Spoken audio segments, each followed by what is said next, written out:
Bonjour, me voici pour une deuxième lame majeure. J'avais fait le battleur là précédemment. Je tenais à faire la force dans la foulée. Alors pourquoi? Bah, tout simplement parce que tel que moi je l'ai appris et que je trouvais ça plus simple vu que je suis toujours en apprentissage. Le 1 et le 11 seraient complémentaires. Donc le 1 le battleur, le 11 la force. Et le 1 et le 11, on le verra dans un prochain article sur les lames, du coup, qu'est-ce qui est mineur, parce que je vais apprendre finalement, continuer à étudier les deux parallèlement, les majeurs et les mineurs parallèlement. Le 1 et le 11 vont sûrement nous aider, enfin, a priori, nous aider à mieux comprendre les as. Et le 2 et le 12, par exemple, donc la papesse et le pendu, à comprendre les deux, donc les deux d'épée, de bâton, denier et coupe. Voilà. Donc c'est pour ça que là, j'ai décidé de les travailler dans ce sens-là et pas uniquement de manière numérologique dans l'ordre croissant et que j'aurais très bien pu faire 1, 2, 3, 4, etc. Non, du coup je vais faire 1, 11, 1, 2, 12, 2, etc. Voilà. Du coup aujourd'hui c'est la force. Alors la force, elle a donc le numéro 11. Qu'est-ce qu'on voit exactement sur cette carte? Alors, c'est une femme déjà, et une femme qui est peut nous sembler un peu forte physiquement. Bon, certes, elle a des vêtements assez amples, mais elle fait pas maigre du coup. Et on peut voir autour de ses bras des sortes de peut-être de protège-poignets, on peut imaginer. Enfin, en tout cas, c'est quelque chose qui nous donne une sorte de renforcement, je trouve, au niveau du poignet. En plus, un poignet qui peut être assez fragile. Et qu'est-ce qu'elle fait avec ses bras, quoi, avec ses mains? Eh bien, alors, c'est selon, soit elle ouvre, soit elle ferme la gueule du lion. Donc voilà, donc elle a un lion qui se trouve le long de sa jambe, qui est pas forcément féroce là comme ça, mais surtout il est maîtrisé. Donc que fait cette force? Eh bien, elle va représenter. Alors, elle va représenter les comment dire. Attends, j'ai un petit souci technique. Voilà. Elle va représenter l'instinct. En fait, enfin, l'instinct. C'est pas elle qui représente l'instinct. J'essaye de m'exprimer mieux. Oula, euh, donc, du coup, vous voyez, la tête du lion se trouve au niveau finalement du centre, d'ailleurs, d'une de la carte et du milieu, j'ai envie de dire, de cette femme. Et ça représente ce qu'on a au fond, au fond de soi. C'est un peu comme le denier qu'on avait au niveau du nombril du battleur. C'est ce qu'on a sur la carte. Du coup, je ressors la carte là vite fait, juste pour vous montrer que quelque part, à chaque fois, c'est un peu le centre. Donc c'est ce qui vient de l'intérieur, dirait Bernard Lavillier. Voyez. Et c'est au même niveau. Lui, il utilise ce qu'il a à ce niveau-là pour créer quelque chose. Et elle, pas forcément pour créer quelque chose, mais pour le dompter, le maîtriser, le dresser et le travailler. C'est pas forcément pour le transformer et avoir un autre objet, c'est plus l'énergie en fait qu'on va mettre dedans, qui va quelque part peut-être se transformer. Et c'est aussi apprendre à travailler avec ce qu'on ressent à l'intérieur. Vous voyez? Finalement, le battleur, on n'avait pas beaucoup de ressenti. Il est plutôt technique quelque part, même s'il cherche une quête pour aller vers le spirituel.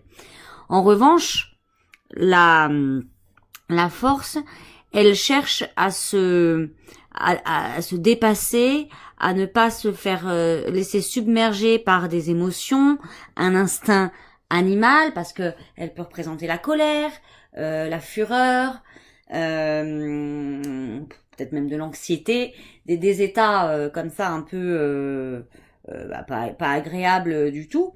Et l'idée, c'est d'utiliser ces forces-là, ces ressentis-là, ces émotions-là, et de le savoir les canaliser. Et c'est ce qu'elle fait avec ses mains concrètement. Elle va soit laisser ouvrir les choses, soit les laisser fermer.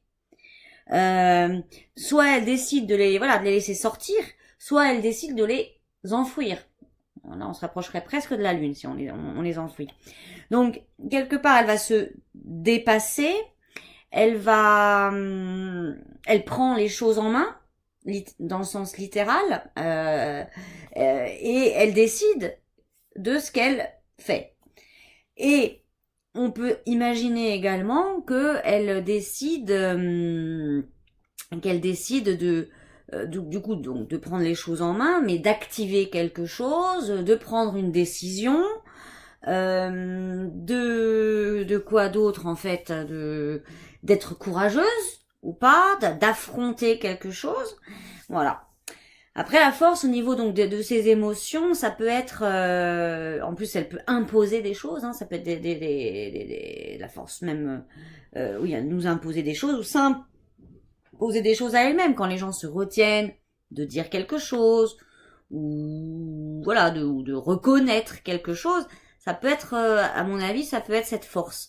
Et voyez la différence entre les vêtements de l'un et de l'autre. Ici, on a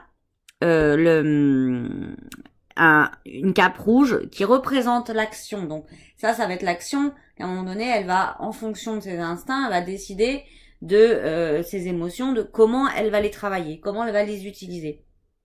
Mais ce qui montre qu'elle les travaille beaucoup dessus, c'est notamment cette grande robe bleue. Il y a quand même une grande dominance bleue que l'on retrouve dans le chapeau. Et puis après, tout le reste est doré. Voilà, tout comme le lion. Alors que chez le battleur, on avait quelque chose que beaucoup plus multicolore et où il y a, je disais quand même, il me semble que le rouge restait un peu prédominant, mais bon, comme c'est le costume est un peu différent, on le voit peut-être moins au premier coup d'œil, alors que sur la force, on voit bien que c'est le bleu. Et le bleu, c'est le réceptif. Donc, c'est ce qu'elle reçoit, de l'intérieur. Mais avec le rouge, elle va savoir quoi en faire à un moment donné. On constate bien là, du coup, que l'un et l'autre ont des chapeaux qui sont équivalents, qui touchent le bord du cadre. Ils ont un signe de la tête assez similaire, sauf que le battleur regarde vers le passé et que la force regarde vers l'avenir. Mais ils ont tous les deux un regard qui, finalement, regardez où est-ce qu'elle regarde elle, hop, elle regarde les outils, et lui, il regarde là. Voilà. Donc à chaque fois, il regarde le centre de la carte d'à côté, quoi, on va dire. Alors, je vais juste pour... donc c'est la force, ça peut être la force tranquille, hein, c'est pas force, voilà, c'est savoir quoi faire, maîtriser, dresser, canaliser, décider. Donc quelque part, elle est elle est actrice, hein, elle va être actrice tant qu'elle canalise, elle est actrice. En revanche, si elle se laisse submerger, cette force, là, elle va tomber dans de la colère, dans des émotions pas forcément agréables. Je crois que la force, ça peut également représenter le désir sexuel, la libido, ce genre de choses. Et puis, bah, il y a les libidos qu'on maîtrise et celles qu'on maîtrise pas. Alors, moi, je voulais quand même vous montrer, comme je l'avais fait l'autre jour pour le battleur, la force dans le tarot du Visconti, où là, pour le coup, on a cas assez rare, mais finalement, je m'aperçois que dans les autres cartes que j'ai, ça arrive 2 fois, parce qu'elle est quand même souvent représentée par une femme, hein, cette force. Là, on a un homme, je m'aperçois que j'ai 3 cartes avec des hommes. Donc là, on a un homme, elle a carrément le bâton. Donc le bâton, c'est vraiment la force, la puissance. Lui, il a aussi des, on voit ses jambes quelque part. Ça représente, ça nous montre cette force. Et il est en train de dompter littéralement ce lion qui est pas très beau, mais qui est à terre surtout. Alors que dans la version du Grimaud, le lion, il est pas à terre, hein. C'est-à-dire qu'il y a une idée de dompter, mais pas forcément d'annihiler. Alors que là, il y a une destruction, je trouve, qui est plus forte. Une volonté de destruction, de soumettre, de faire subir. Hein, la force, ça peut être ça aussi, hein. Ça peut être les situations qu'on va subir difficilement. Parce qu'on nous l'impose, parce que c'est obligé, parce qu'on est obligé de passer par là. Et donc on va mal le vivre. Donc voilà, donc ça c'est le Visconti. Ensuite, je voulais vous montrer un autre homme. Hop, celle que vous avez peut-être vue si vous avez suivi le Move Challenge, puisque je sais que je l'ai sorti au moins 2 fois. Donc là, on a un homme très musclé, et puis c'est pas un lion, c'est une autre bête. Mais par contre, on retrouve assez bien les mêmes codes que dans le Grimaud finalement. C'est pas un lion, d'accord, mais les mains sont bien agrippées au niveau de la gueule de la bête. Les regards sont les mêmes. Là, c'est vrai qu'on avait aussi tourné vers le futur. On retrouve à peu près les mêmes codes. La bête, elle est pas par terre, elle peut encore vivre, alors que là, je trouve que, dis donc, on appellerait limite la SPA, quoi. Donc la force, d'ailleurs, ça peut être tout ce qui travaille, les vétérinaires, tous les personnes qui peuvent travailler avec des animaux. Dans le Tchécoli, on a une force, alors là, bien sûr, qui est plus gracieuse, hein, quelque part. Une force qui est une petite jeune femme sur une sorte de cheval, quoi, de destrier, et une bête qui, elle, tient à terre avec sa grande lance. Donc pareil, elle va vers l'avenir. Donc là, c'est pareil. Je trouve que les codes sont assez respectés. Ce qu'on ressent peut-être moins, je trouve, dans cette carte-là, tout comme d'ailleurs, je pense, dans celle du Visconti, c'est on voit moins que ça revient. Ce sont les choses qui sont à l'intérieur d'elle, parce que là, elle est vraiment déconnectée, tout comme dans le Visconti, vous voyez, du lion. Il se touche à peine. Là, il se touche pas du tout. Et là, on sait pas trop. On sait juste que le lion, il est devant. Voilà. Bon, ce que je peux dire de ces cartes-là. Je vais vous en montrer. J'en ai 3 autres qui, vous allez voir, ont le chiffre numéro 8. Et pourquoi? Alors là, c'est parce qu'on est dans des Rider-Waite typiques. C'est-à-dire que le 8, la carte 8 et la carte 11 initiale du tarot de Marseille a été échangé avec la numéro 11. Donc en fait, la 11, la force dans le tarot de Marseille, devient numéro 8 dans un Rider-Waite.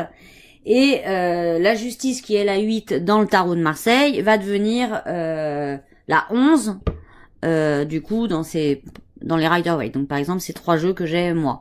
Donc là, on retrouve le tarot chinois avec un superbe lion. On ressent pas vraiment la force physique, à part la force, je trouve, dégagée par la bête et le lion en elle-même, mais pas dans la relation qui pourrait exister entre cette femme et ce lion. Pas du tout comme dans le tarot de Marseille. On les voit juste à côté. Le regard, enfin, on est tourné aussi vers l'avenir, mais on ne voit pas la force, l'affrontement éventuel entre les deux. Donc ça peut peut-être être trompeur. En revanche, il y a une forme de force, de vitalité, et pour le coup, plus de tranquillité, même de force tranquille, je trouve qu'il se dégage de cette carte-là que des cartes précédentes, par exemple. Alors, ça c'est donc mon tarot qui s'appelle le tarot chinois. On a le romantique tarot, où là on a également un homme qui, donc plus rare, mais il se trouve apparemment, il y a quand même 3 cartes où j'ai des hommes. Alors là, c'est pareil, on change par contre complètement, lui regarde carrément derrière lui dans le passé, quoi. Et là, on se retrouve dans un musée avec une statue d'une femme. Donc en fait, on a une allégorie dans la statue, on a la femme et cette grosse bête. Du coup, là, ça ressemble quelque part, ça rejoint l'idée du Grimaud. Et on a cet homme qui veut déplacer tout seul cette énorme statue de pierre à bout de bras avec ses cordes. Donc il a l'air d'avoir du mal. Et je ne sais pas si vous l'avez remarqué, mais dans le fond à droite de cette petite carte, on a... Alors je vois pas tout très bien, mais j'ai l'impression qu'on a la carte du Grimaud. On reconnaît la couleur de la cape, le chapeau, la grande robe bleue. Et je pense le lion, sauf que je le vois pas très bien parce que c'est tout petit. Mais franchement, je pense que c'est ça. Donc elle est assez amusante finalement cette carte.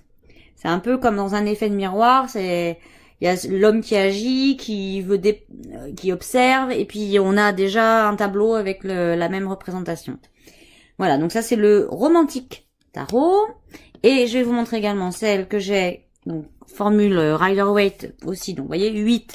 Et là elle va s'appeler le courage de mon tarot des fées victoriennes, voilà.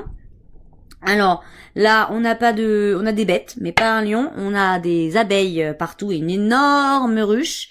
Mais cette vieille femme, hein, qui n'a pas peur, hein, donc tout comme la force, elle n'a pas peur et elle gère sa ruche et ses abeilles apparemment.